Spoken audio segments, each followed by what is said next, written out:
कारण बीजेपी सरकार को आसिया पूर्वर कही कि सरकार को आसु आसु तुरंत आम छात्र संसद निर्वाचन करूँ किंतु आसला पर कले ना ये सब प्रति भूली गले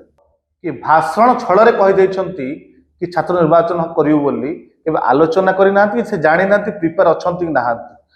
नमस्कार। आज मुख्यमंत्री मोहन माझी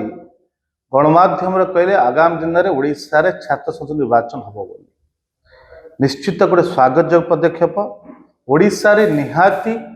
छात्र संसद निर्वाचन हमार आवश्यकता अच्छी किंतु मते मुख्यमंत्री मोहन माझी हूँ कि बीजेपी सरकार पर भरोसा ना कि से माने ओडिशा रे छात्र निर्वाचन करने को चाहते कारण बीजेपी सरकार को आसिया पूर्वर कही कि सरकार को आसु आसु तुरंत आम छात्र संसद निर्वाचन करूँ किंतु आसला पर कले ना ये सब प्रति भूली गले। लॉ मिनिस्टर सभा पर कहते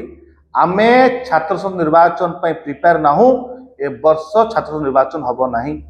से उच्च शिक्षा मंत्री कहते आम अनुध्यान करुचु छात्र संसद निर्वाचन करूँ ना करूँ ना बोली किंतु आज जो भाया मुख्यमंत्री कहते तो अनुभव हो कि भाषण छल कहीदे कि छात्र निर्वाचन करूँ बोली केवल आलोचना करना से जानी ना प्रिपेयर अच्छा ना कारण जमी पूर्व सरकार बीजेडी ओडिशा रे चक्रांत करमी छात्र न तैयारी षड्यंत्र करुले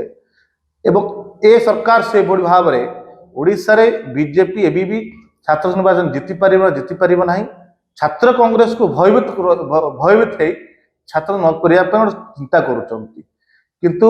ओडिशा रे छात्र कांग्रेस सदा बेले छात्र निर्वाचन करने दाबी करुले आंदोलन करूँ राजरास्ता चलु आगामी दिन में भी ओडिशा रे छात्र कांग्रेस छात्र संघ निर्वाचन राजरास्ता लड़े कर संग्राम कर वर्ष निहाती आवश्यकता अच्छी छात्र निर्वाचन करने। I think everybody should come and watch it. It's very important. जिते ओडिया लोक अच्छा एटलिस्ट से फिल्म आसतु देखु लोक मानक ये अपील करेंगे।